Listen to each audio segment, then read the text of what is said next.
Guys, আজকের ভিডিওতে আমি আপনাদের সাথে শেয়ার করব পর্তুগাল লিসবন থেকে মাদারিয়া দ্বীপে যাওয়ার অভিজ্ঞতা। সো মাদারিয়া দ্বীপ মানে হচ্ছে ক্রিশ্চিয়ানো রোনালদোর শহর।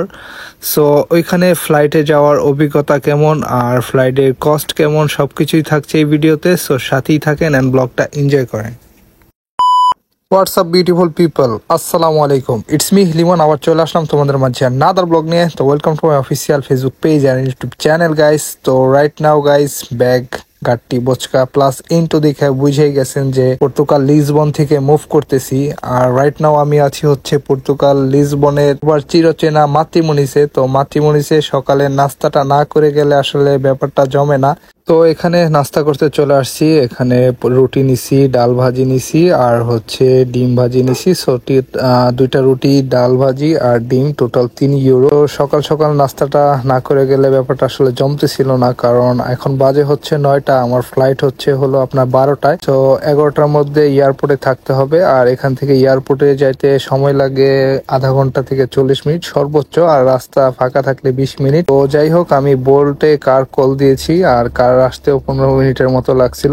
কারের কস্ট হলো আপনার অনলি 6 ইউরো। সো একদম এয়ারপোর্ট পর্যন্ত নিয়ে পৌঁছায় দিবে। তো আলহামদুলিল্লাহ আমি মাত্র 18 মিনিটে চলে আসছি এয়ারপোর্টে। তো আমার হাতে বেশ ভালো সময় ছিল, এই জন্য আমি ভালো একটু চিন্তামুক্ত ছিলাম, কারণ নতুন এয়ারপোর্ট, কোনো ডোমেস্টিক ফ্লাইট করি নাই, আর এয়ারপোর্টে কোথায় কি কিছুই জানা নাই। সবকিছু মিলে একটু ঘোরাঘুরি, একটু জিজ্ঞাসা, সবকিছু নিয়ে সময় একটু লাগবেই। এজন্য সময় নিয়ে সবকিছু রিল্যাক্সে করলাম আর আমার গন্তব্যের উদ্দেশ্যে হাঁটা শুরু করলাম।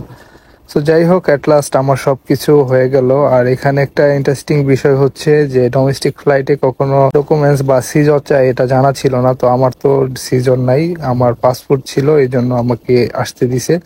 সো এর আগে আমি শুনছিলাম যে মাদারিয়া মানে ক্রিশ্চিয়ানো রোনালদোর যেই দ্বীপে বড় হয়েছে সেই দ্বীপে যাইতে পাসপোর্টটা লাগে। এখন আমার বাসে যাইতে হবে বিমান পর্যন্ত। তো বিমানে যাওয়ার জন্য বাসে উঠে পড়লাম। সো বাসে ওঠার জন্য বেশ কিছুক্ষণ ওয়েট করা লাগছে, দাঁড়াই ছিলাম ব্যাগটা নিয়ে। আর আমার এই ব্যাগটা নিয়েও খুব টেনশনে ছিলাম যে ব্যাগটা নিয়ে আমাকে বিমানে বোর্ডিং পাস করতে দেয় কিনা। সো যাই হোক, করতে দিছে, কোনো সমস্যা হয় নাই, ঝুট ঝামেলা হয় নাই।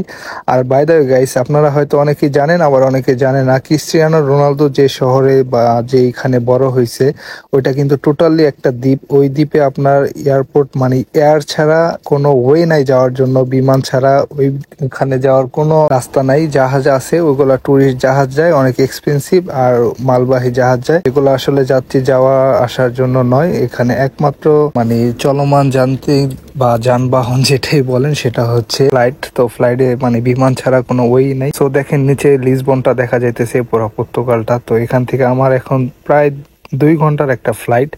সো যাই হোক, ফ্লাইটটা শেষ করলাম, খুব সুন্দর ছিল ফ্লাইটটা, আলহামদুলিল্লাহ খুব ভালো লাগলো। আর এই যে আমরা এখন মাদারিয়াতে ঢুকে গেছি। তো মাদারিয়া ফুনচাল শহরে ঢুকছি। সো ফুনচাল এয়ারপোর্টে আমাদের বিমান ল্যান্ডও করে ফেলছে। তো আমরা এখন বিমান থেকে নেমে আমি এক্সিট গেটের দিকে যাচ্ছিলাম। সো বিমানবন্দরটা খুব সুন্দরই লাগছে, ছোটখাটো, খুবই সুন্দর গোছালো, নিট অ্যান্ড ক্লিন, খুবই পরিষ্কার। মাদারিয়ার আসলে অনেক নাম ডাক, অনেক সুনাম শুনছি। এটা এয়ারপোর্টে ঢোকার পরও কিলনেস আর রিল্যাক্সনেসটা দেখে খুব ভালো লাগছিল। তো যাই হোক, মাদারিয়া চলে আসলাম। তো এই যে হচ্ছে রোনালদো ভাই ভাস্কর্য।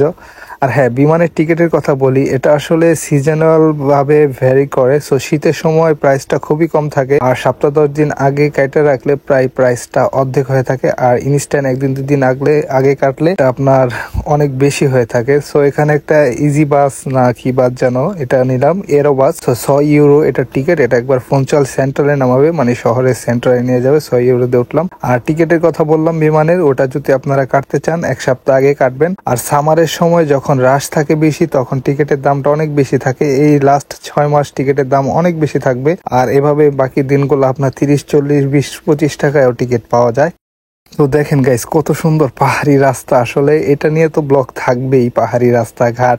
যেহেতু আপাতত আমি আসি এই ক্রিশ্চিয়ানোর সুন্দর সাজানো গোছানো পাহাড়ি টুরিস্ট শহরে, টুরিস্ট দ্বীপে, আইসল্যান্ডে, এখানে অনেক ব্লগ হবে, অনেক কিছু হবে। তো যাই হোক, এই যে হচ্ছে ফরিদ ভাইস্তা আসলে আমার জন্য সবকিছুই অ্যারেঞ্জ করে রাখছে, বাসা টাসা সবকিছু। তো ওর রেফারেই আসা এখানে। সো থ্যাংক ইউ কাকু তোমাকে। তো এখানে কাকুজ আর ফ্রেন্ড আর কিছু ভাই ব্রাদার নিয়ে আমার জন্য ওয়েট করতেছিল। সো এখানে আমরা একটু স্ন্যাক্স নিলাম, তারপরে আমি এখান থেকে ডিরেক্ট চিন্তা ভাবনা করলাম বাস কাট করেই যাব, বাস কাট করে বাসায় যাব, কারণ বাস কাট ছাড়া যে কয়টা টিকিট কাট ওই কয় টাকাই লস আমার। সো যেই কথা সেই কাজ, বাস কাটটা ইনস্ট্যান্ট করে ফেললাম। দেন এখন আমি রওনা দিয়ে দিব আমার যে গন্তব্য, যে এখানে যে বাসা, সেখানে যে বাসাটা ঠিক করা হয়েছে ওইখানে।